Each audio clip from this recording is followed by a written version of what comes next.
Hello बच्चों, chemistry class में आपका स्वागत है और मैं हूं आपका केमिस्ट्री टीचर सतीश श्रीवास्तव। आज मैं आपके लिए जो टॉपिक स्टार्ट कर रहा हूं और वो है applications of hydrogen bonding, hydrogen बंधन के अनुप्रयोग। तो फिर स्टार्ट करते हैं हम अपना ये टॉपिक।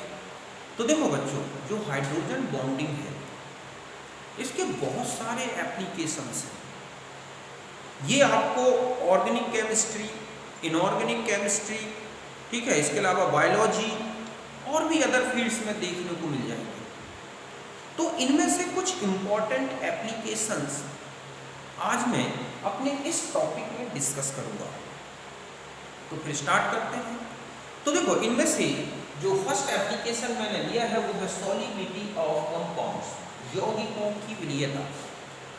तो देखो, बहुत सारे ऑर्गेनिक कंपाउंड्स हैं, इनऑर्गेनिक कंपाउंड्स हैं जो वाटर सॉल्युबल है। इनऑर्गेनिक कंपाउंड्स तो मेनली आयोनाइजेशन के कारण वाटर सॉल्युबल होते हैं, लेकिन अगर कोई ऑर्गेनिक कंपाउंड वाटर में सॉल्युबल है तो उसका मेन रीजन है हाइड्रोजन बॉन्डिंग। मतलब any organic compound which can form hydrogen bonding with water molecule will be soluble in water। समझ गए बच्चों? जो ऐसा कोई भी कार्बनिक ऑर्गेनिक कंपाउंड जो वाटर के साथ हाइड्रोजन बॉन्डिंग करेगा वो वाटर सॉल्युबल होगा। जैसे अल्कोहल्स हैं, अमाइंस हैं, कार्बोक्सिलिक एसिड्स हैं, कार्बोहाइड्रेट्स हैं, ये वाटर सॉल्युबल होते हैं। इनका मेन रीजन है हाइड्रोजन बॉन्डिंग होना। तो यही मैंने लिखा है कि compounds which can form hydrogen bond with water are soluble in water. Alcohols, amines, carboxylic acids, carbohydrates etcetera are soluble in water due to hydrogen bonding. तो हाइड्रोजन वाटर मॉलिक्यूल और इसमें ऐड कर देंगे, मतलब है कि जो वाटर मॉलिक्यूल के साथ हाइड्रोजन बॉन्डिंग करेगा वो वाटर में सॉल्युबल होगा। जैसे आपने देखा है ये कुछ कंपाउंड्स हैं, ठीक है। तो समझे बच्चों कि ऐसे यौगिक जो जल के साथ या जल के अणुओं के साथ हाइड्रोजन बंधन करते हैं वो जल में विलेय है। और मेनली कार्बनिक यौगिक अगर जल में विलेय है तो उसका मुख्य कारण है क्या? Hydrogen bonding. चाहे अल्कोहल्स ले लो, अमाइंस ले लो, कार्बोहाइड्रेट्स ले लो, ये वाटर सॉल्युबल है। इनका मेन रीजन है हाइड्रोजन बॉन्डिंग। यही मैंने यहाँ लिखा है। अब यहाँ पर जैसे ये है वाटर मॉलिक्यूल और ये क्या है? Alcohol molecule. तो इनके बीच में हाइड्रोजन बॉन्डिंग होने के कारण ही अल्कोहल वाटर में क्या है? सॉल्युबल होता है। तो अगर कोई ऑर्गेनिक कंपाउंड का ये ऑप्शन आता है या ऑब्जेक्ट आता है कि ये कंपाउंड वाटर सॉल्युबल है, इसका मेन रीजन क्या है? तो वो क्या है? Hydrogen bonding. तो आप इस एप्लीकेशन को नोट करें।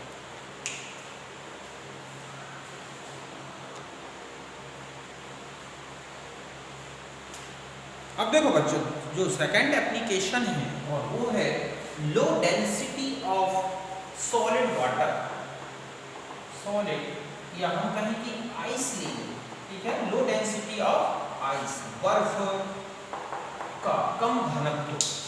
तो देखो, जो आइस होता है ये वाटर की सॉलिड स्टेट है और हम देखते हैं कि जो आइस है उसकी जो डेंसिटी है वो वाटर की डेंसिटी से कम होती है। और यही कारण है कि वो पानी की, आप देखोगे, सरफेस में तैरती है। तो इसका रीजन क्या है कि जब H2O या हम कहें कि वाटर अपनी सॉलिड स्टेट में आता है तो एक हनी कोम्ब स्ट्रक्चर बनाता है, मधुमक्खी के छत्ते जैसी संरचना बनाता है, जिसमें क्या होता है कि ईच वाटर मॉलिक्यूल जो है वो 3 हाइड्रोजन बॉन्ड्स बनाता है अपने एडजेसेंट मॉलिक्यूल्स के साथ। और ऐसा होने से क्या होगा कि हेक्सागोनल क्लोज पैकिंग दिखाई देती है उसमें। हेक्सागोनल पैकिंग के कारण जो आइस है वो एक पोरस हो जाता है, उसमें सम स्पेस जो है वेकेंट रहते हैं और इस वेकेंट स्पेस के कारण ही क्या हो जाती है? आइस की डेंसिटी लिक्विड वाटर से कम हो जाती है। मैं अभी स्ट्रक्चर से बताऊंगा ये। तो मैंने यही लिखा है कि in solid state water molecules form honeycomb structure eight 1 atm। ये 1 atm। हालांकि ये बता दूं कि वाटर की बहुत सारे स्ट्रक्चर्स दिए गए हैं, लगभग 9 टाइप्स के स्ट्रक्चर मिलते हैं, अलग अलग टेम्परेचर, अलग अलग प्रेशर पर आइस के। तो हम यहाँ पर एक सिंपल स्ट्रक्चर लेके, हेक्सागोनल स्ट्रक्चर लेके इसको समझ सकते हैं। तो 180 इन विच ईच H2O फॉर्म्स, ठीक है, 3 hydrogen bonds with adjacent 3 molecules. This structure is porous because empty spaces are left due to this regions, ठीक है, due to this region density of ice is lower than that of liquid water, therefore ice floats on water. ये बात समझ गए ना? अभी मैं एक स्ट्रक्चर से आपको बताता हूँ बना के कि जल की ठोस अवस्था मतलब बर्फ में मधुमक्खी के छत्ते के समान संरचना पाई जाती है, जिससे प्रत्येक जल का अणु 3 निकटवर्ती, जिसमें, ठीक है, जिसमें प्रत्येक जल का अणु 3 निकटवर्ती अणुओं के साथ हाइड्रोजन बंध बनाता है और यह संरचना सारंध्र होती है, अर्थात इसमें रिक्त स्थान पाए जाते हैं, जिससे बर्फ का घनत्व जल के घनत्व से कम हो जाता है और यही कारण है कि बर्फ जल में क्या होती है, तैरती है। तो देखो हम इसको एक बड़े स्ट्रक्चर से अच्छी तरह समझ सकते हैं, आप इसे नोट कर लें। ओके, अब मैं इसको मिटा देता हूँ। देखो इस तरह से है कि वाटर में हनीकॉम्ब स्ट्रक्चर किस तरह से होता है ये बता दूं कि वाटर की अलग अलग प्रेशर, अलग अलग टेम्परेचर पर 9 टाइप्स के स्ट्रक्चर्स मिलते हैं। हम इनमें से हेक्सागोनल स्ट्रक्चर को लेकर आइस की डेंसिटी को हम क्या कर सकते हैं, समझ सकते हैं। तो हम इस तरह से देखें, देखो ये है एक H2O, इस तरह से ये क्या करेगा, दूसरे H2O मॉलिक्यूल के साथ हाइड्रोजन बॉन्डिंग करेगा। ठीक इसी तरह से यहाँ आ जाए, ये है O और ये इस तरह से यहाँ पर ये ऊपर इसी तरह से बॉन्डिंग करेगा, इस तरफ ये करेगा। तो आप देख रहे हैं कि ईच मॉलिक्यूल जो H2O है 1 2 3 हाइड्रोजन बॉन्डिंग करता है। तो ये जो वेकेंट स्पेस आप देख रहे हैं, ठीक है, इसी वेकेंट स्पेस के कारण ऐसे पूरे हेक्सागोनल स्ट्रक्चर अगर हम H2O का लेंगे तो इस तरह के वेकेंट स्पेस होंगे, जिसके कारण वाटर की डेंसिटी क्या हो जाती है, कम हो जाती है। और यही कारण है कि बच्चों बर्फ पानी में तैरती है, समझ गए ना, क्योंकि वाटर की डेंसिटी 1 ग्राम पर ml है, तो इसकी 1 ग्राम पर ml से कम है, 0.98 ग्राम पर ml, या इससे भी कम हो सकती है। तो इस तरह से वाटर का जो है डेंसिटी, सॉरी आइस की जो डेंसिटी है वो क्यों कम है, हम इसको हाइड्रोजन बॉन्डिंग से अच्छी तरह से समझ सकते हैं। तो पहले आप इसे नोट करें।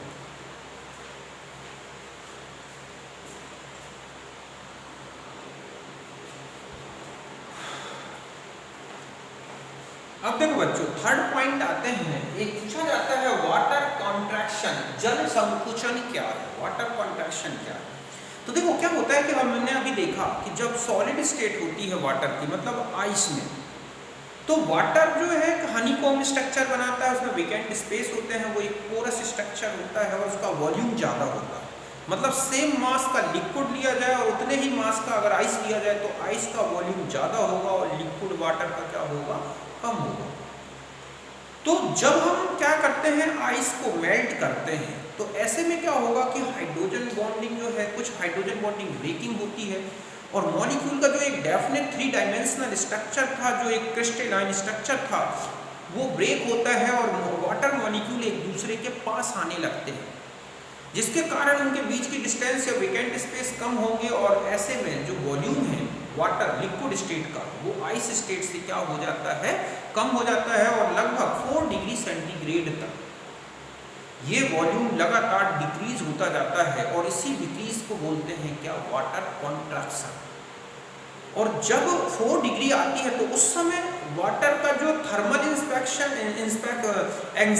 है, तो समझ गए ना, वाटर का जो थर्मल एक्सपेंशन है वो और जो ब्रेकिंग है हाइड्रोजन बॉन्ड की, वो एक दूसरे को बैलेंस्ड कर देते हैं और 4 डिग्री सेंटीग्रेड टेम्परेचर पर वाटर की डेंसिटी मैक्सिमम हो जाती है।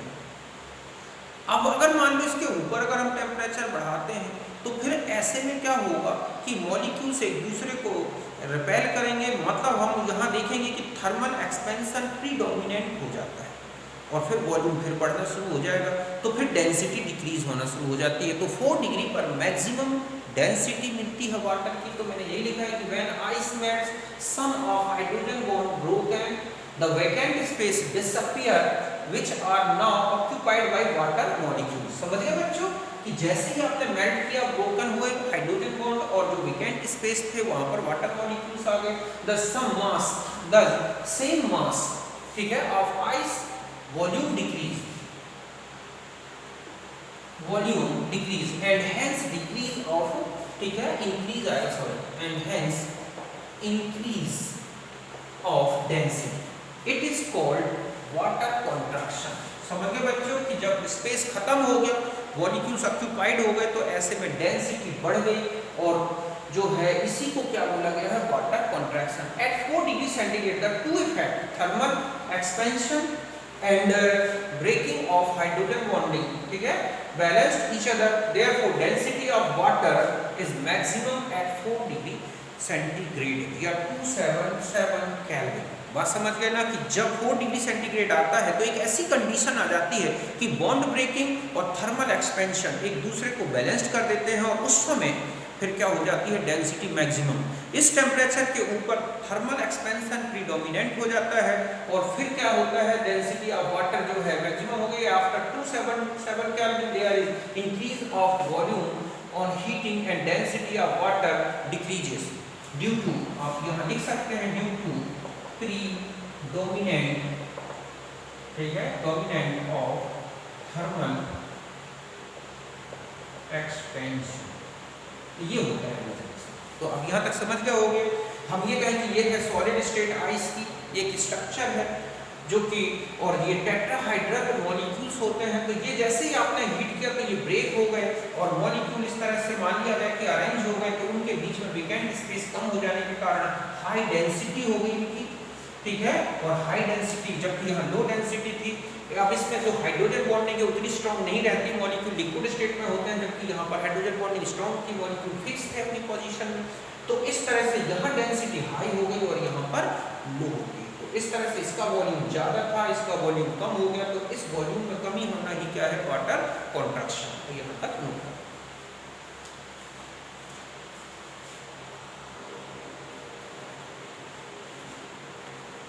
देखो बच्चों, जल संकुचन मैंने अभी आपको बताया, ठीक है, वाटर कॉन्ट्रैक्शन, कि जब हम बर्फ को पिघलाते हैं तो उनके जो हाइड्रोजन बंध हैं उनमें से कुछ बंध टूटने लगते हैं और अणु एक दूसरे के पास आ जाते हैं, जिससे उनके बीच का रिक्त स्थान कम होता है और आयतन लगातार बर्फ का क्या होने लगता है, लिक्विड स्टेट में आने से घटने लगता है और इसे बोलते हैं जल संकुचन। अब जब आयतन कम होगा तो घनत्व बढ़ेगा और 4 डिग्री तक ये मैक्सिमम हो जाता है। अब ऐसा क्यों होता है बच्चों, क्योंकि उस समय जब हम हीट करते हैं, आइस को हीट देते हैं, तो 2 फोर्स वर्क करते हैं। एक तो है थर्मल एक्सपेंशन, मतलब 2 प्रोसेस होती हैं, एक थर्मल एक्सपेंशन जो वॉल्यूम को बढ़ाने वाला फैक्टर है और एक है हाइड्रोजन बॉन्ड की ब्रेकिंग जो कि वॉल्यूम को डिक्रीज करने वाला फैक्टर है। तो आप देखते हैं कि 1 से लेके 4 तक जैसे ही हम टेम्परेचर बढ़ाते हैं बॉन्ड ब्रेकिंग फास्ट चलती है, थर्मल एक्सपेंशन उतना नहीं चलता, क्योंकि ज़्यादातर हीट जो है हाइड्रोजन बॉन्ड को ब्रेक करने के लिए यूज हो जाती है। अब 4 डिग्री तक जो है ऐसा होगा कि वहाँ पर ब्रेकिंग ज़्यादा प्रीडोमिनेंट होती है, थर्मल एक्सपेंशन कम होता है और डेंसिटी लगातार बढ़ती है। और 4 डिग्री पर ये दोनों जो है थर्मल एक्सपेंशन और ब्रेकिंग दोनों एक दूसरे को बैलेंस्ड कर देते हैं, संतुलित कर देते हैं और ऐसे में क्या हो जाता है बच्चों, घनत्व तो अधिकतम पहुंच जाता है 4 डिग्री पर। ऊष्मीय प्रसार जो है और बंधों का वियोजन एक दूसरे को संतुलित करता है। 4 डिग्री के बाद अगर आप टेम्परेचर बढ़ाओगे तो दी गई जो हीट है वो केवल थर्मल एक्सपेंशन में यूज होगी, हाइड्रोजन बॉन्ड ब्रेकिंग अब नहीं होगी, क्योंकि जितनी ब्रेकिंग होनी थी हो गई, वो लिक्विड स्टेट में आ गया वाटर। तो ऐसे में जो है अब क्या होगा, वॉल्यूम बढ़ेगा, आयतन बढ़ता है और ऐसे में फिर घनत्व लगातार क्या होगा, घटेगा। इस तरह से ये ठोस अवस्था थी, आपने बर्फ में इसको पिघलाया तो ये वेकेंट स्पेस कम हो गए, जिसके कारण घनत्व क्या हो जाता है, बढ़ जाता है। तो यहाँ तक नोट करते हैं।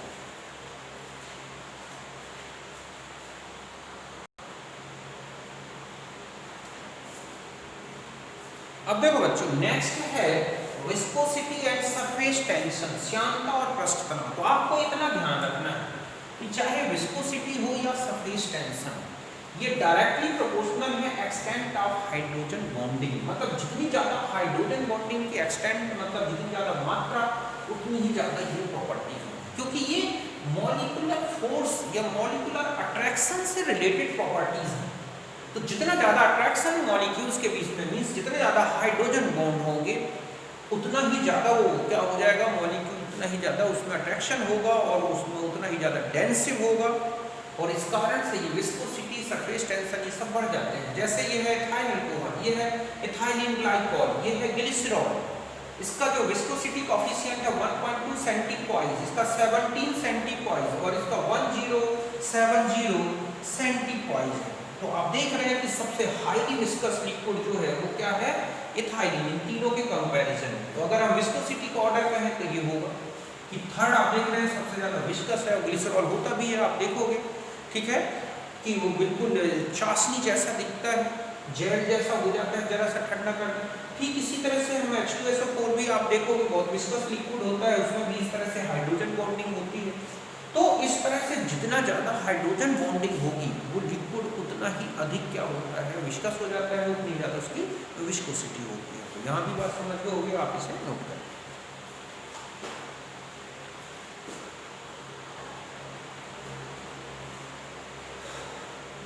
अब देखो बच्चों, नेक्स्ट है केमिकल प्रॉपर्टीज। मतलब ये होता है कि हाइड्रोजन बॉन्डिंग का केमिकल प्रॉपर्टीज में भी कोई ना कोई इफेक्ट पड़ता है और वो किस तरह से इफेक्टेड होता है। तो देखो, अगर हम एसिडिक नेचर की बात करें कि acidic nature of substituted phenols जो होते हैं, ठीक है, salicylic acid, malic acid, fumaric acid, ये also affected by hydrogen bond. समझे बच्चों कि जो प्रतिस्थापी फिनॉल है, चाहे नाइट्रोफिनॉल हो, हाइड्रोक्सीफिनॉल हो, ठीक है, सैलिसाइलिक एसिड है, मैलिक एसिड है, इनकी जो अम्लीयता है वो हाइड्रोजन बंध से प्रभावित होती है। कैसे? अगर हम ये बात करें कि ये है ऑर्थोनाइट्रोफिनॉल, तो आप देख रहे हैं कि यहाँ का जो हाइड्रोजन है फिनॉल का, OH का, वो यहाँ पर हाइड्रोजन बॉन्डिंग कर लेता है। इसके कारण ये इजीली क्या नहीं होता है, नॉट इजीली डिसोसिएटेड, और ऐसे में ये कैसा होता है, लेस एसिडिक। समझ गए बच्चों कि इसमें क्या हुआ है कि इस तरह से आप OSO यहाँ देख रहे हैं, आप NO2 के साथ हाइड्रोजन बंद कर गया, इसलिए इसका निकलना, प्रोटॉन का निकलना कठिन होता है, अर्थात इसका इजीली डिसोसिएशन नहीं होता और ये दुर्बल अम्ल है या लेस एसिडिक है। जबकि अगर आप और ये देखें मोर एसिडिक क्यों है, क्योंकि यहाँ और यहाँ के बीच में नॉट, ठीक है, इसमें नॉट HB पॉसिबल, ठीक है, और इजीली डिसोसिएटेड। आप देखोगे बहुत जल्दी डिसोसिएटेड हो जाएगा और इसलिए इसके रिस्पेक्ट में ये ज़्यादा अम्लीय है। जबकि ऑर्थो पोजीशन में नाइट्रो ग्रुप था, अम्लीयता बढ़ानी थी, लेकिन ऐसा हो जाना ये हाइड्रोजन बॉन्डिंग के कारण। ऐसे ही सैलिसाइलिक एसिड की बात करें, ये कौन सा एसिड है, सैलिसाइलिक एसिड, ये स्ट्रॉन्ग एसिड है।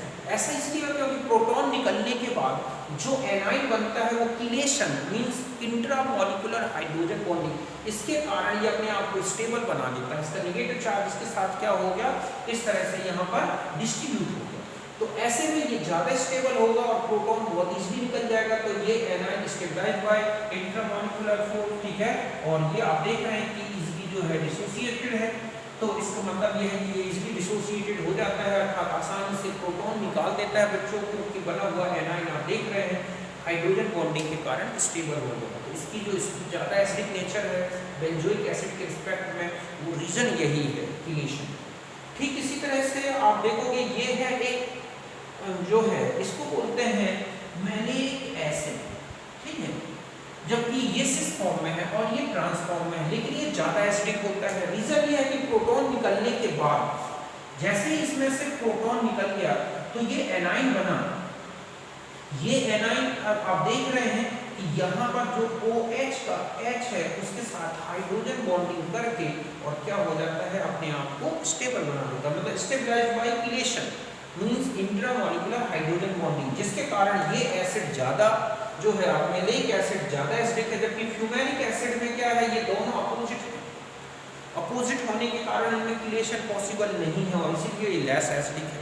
तो ऐसे तो बहुत सारी प्रॉपर्टीज़ मिलेंगी जो कि केमिकल, जो कि हाइड्रोजन बॉन्डिंग से रिलेटेड है। तो फिजिकल के साथ साथ ये केमिकल प्रॉपर्टीज़ पर भी इफेक्ट डालता है। अगर कहीं एसिडिटी की बात आती है तो अगर वहाँ कोई कंपाउंड एसिडिक नेचर ज़्यादा शो कर रहा है, समझ जाओ कि वहाँ पर वो इंट्रामॉलिक्यूलर हाइड्रोजन बॉन्डिंग करके अपने एनाइन को या तो स्टेबल बना रहा है, और अगर कहीं एसिडिटी कम हो रही है तो इसका मतलब है कि उनका हाइड्रोजन या प्रोटॉन हाइड्रोजन बॉन्डिंग में यूज हो रहा है। इस बेस पर आप इनकी एसिडिटी को एक्सप्लेन कर सकते हैं। तो यहाँ तक बात समझ गए होगी, आप इसे नोट करें।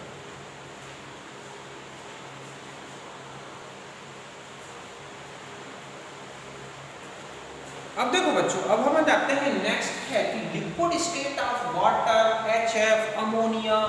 आप देखते हैं कि इनकी लिक्विड स्टेट क्यों मिलती है, जबकि इन्हीं ग्रुप में आप जाओगे ऑक्सीजन ग्रुप के जो हाइड्राइड्स हैं H2O, H2S और H2S के बाद वाले जो हाइड्राइड्स हैं वो सब गैसियस स्टेट में, जबकि H2O लिक्विड है। ऐसे ही HF लिक्विड है, बाकी HCl, HBr, HI gaseous state में। अमोनिया ग्रुप में जाए तो अमोनिया इजीली लिक्विफाइड हो जाती है, बाकी लिक्विफाइड नहीं होते बहुत इजीली। रीजन है हाइड्रोजन बॉन्डिंग। इनका जो एक्सेप्शनल नेचर है, इनके high boiling point, melting point होने का रीजन यही है हाइड्रोजन बॉन्डिंग। अगर आता है कि H2O liquid but H2S gas, तो वाई, तो आप सीधा बता सकते हैं कि H2O liquid is due to hydrogen bonding. Large number of molecules are associated, therefore large amount of energy required for the vaporization of H2O then H2S। आप देखोगे H2O फिर H2S फिर H2S, इस तरह के ग्राफ आते हैं V से। तो H2O इसका मॉलिक्यूलर मास H2S से कम है, फिर भी इसका बॉइलिंग पॉइंट ज्यादा है, मेल्टिंग पॉइंट ज्यादा है। रीजन है इसमें क्या, Hb का मिलना। तो यहाँ इनमें सब में क्या होता है, Hb, और ये लोएस्ट वोलेटाइल हो जाते हैं अपने ग्रुप के हाइड्राइड्स में। HF इसी प्रकार है, Cl, HBr, HI से ज्यादा बॉइलिंग पॉइंट रखता है, मेल्टिंग पॉइंट रखता है। रीजन यही है कि इसमें हाइड्रोजन बॉन्डिंग होती है। इसी तरह से इसमें देख सकते हैं एक रीजन आपको पूछा जाता है कि H2O का जो बॉइलिंग पॉइंट है वो HF से ज्यादा क्यों है, जबकि हम जानते हैं कि एक्सटेंट ऑफ हाइड्रोजन, अगर आप HF में स्ट्रॉन्ग हाइड्रोजन बॉन्डिंग होती है देन H2O से। रीजन ये है कि H2O का पर मॉलिक्यूल 4 हाइड्रोजन बॉन्ड्स बनाता है अपने एडजेसेंट 4 एटम मॉलिक्यूल्स के साथ, H2O मॉलिक्यूल के साथ, जबकि HF अपने एडजेसेंट 2 मॉलिक्यूल्स के साथ कितने बॉन्ड बनाता है, 2। तो अपने तो एक HF के 2 मॉलिक्यूल के साथ हाइड्रोजन बॉन्डिंग हो रही है, जबकि H2O की 4 के साथ हाइड्रोजन बॉन्डिंग हो रही है। तो H2O को ज़्यादा एनर्जी चाहिए होती है वेपोराइजेशन के लिए, और यही कारण है कि इसका जो बॉइलिंग पॉइंट है वो 100 डिग्री सेंटीग्रेड है, जबकि HF का लगभग 19 डिग्री सेंटीग्रेड के आसपास है। तो ये आप इसका रीजन, और आगे हम P ब्लॉक में और डिटेल में इसके बारे में पढ़ेंगे ये सब कुछ। यहाँ फिर भी मैंने बता दिया H2O, HF और ये लिक्विड स्टेट होना ये हाइड्रोजन बॉन्डिंग के कारण है। ठीक इसी तरह से बायोलॉजिकल सिस्टम में अगर आप चले जाएं तो आप देखोगे प्रोटीन की जो प्राइमरी स्ट्रक्चर में और सेकेंडरी जो स्ट्रक्चर है, सेकेंडरी स्ट्रक्चर में जो बीटा अल्फा हेलिकल स्ट्रक्चर्स जो हैं आप वो देखोगे, उनमें भी हाइड्रोजन बॉन्डिंग के कारण ही। प्रोटीन की कॉइल स्ट्रक्चर जो प्लीटेड स्ट्रक्चर है आप देखोगे उनमें हाइड्रोजन बॉन्डिंग के कारण ही मिलती है। डीएनए में जो है आप देखते हैं डबल हेलिकल जो स्ट्रक्चर है वो क्यों है, वो भी हाइड्रोजन बॉन्डिंग के कारण है। ठीक है, इसी प्रकार से आरएनए में लूप्स बन जाते हैं बीच बीच में सिंगल स्ट्रैंड में, वो भी हाइड्रोजन बॉन्डिंग के कारण है। तो बायोलॉजिकल सिस्टम में भी हाइड्रोजन बॉन्डिंग मिलती है, समझ गए ना। तो हाइड्रोजन बॉन्डिंग के बहुत सारे एप्लीकेशंस हैं, लेकिन जो आपके सिलेबस से रिलेटेड पॉइंट्स थे मैंने उनको बताया। इससे काफ़ी कुछ आपको हेल्प मिलेगी क्वेश्चंस को सॉल्व करने में। तो बच्चों मेरा चैनल जरूर सब्सक्राइब करें और इसको लाइक करें। फिर मैं ठीक है, तो फिर हम मिलते हैं नेक्स्ट वीडियो में। तब तक के लिए बाय, नमस्कार, सी यू अगेन, थैंक यू।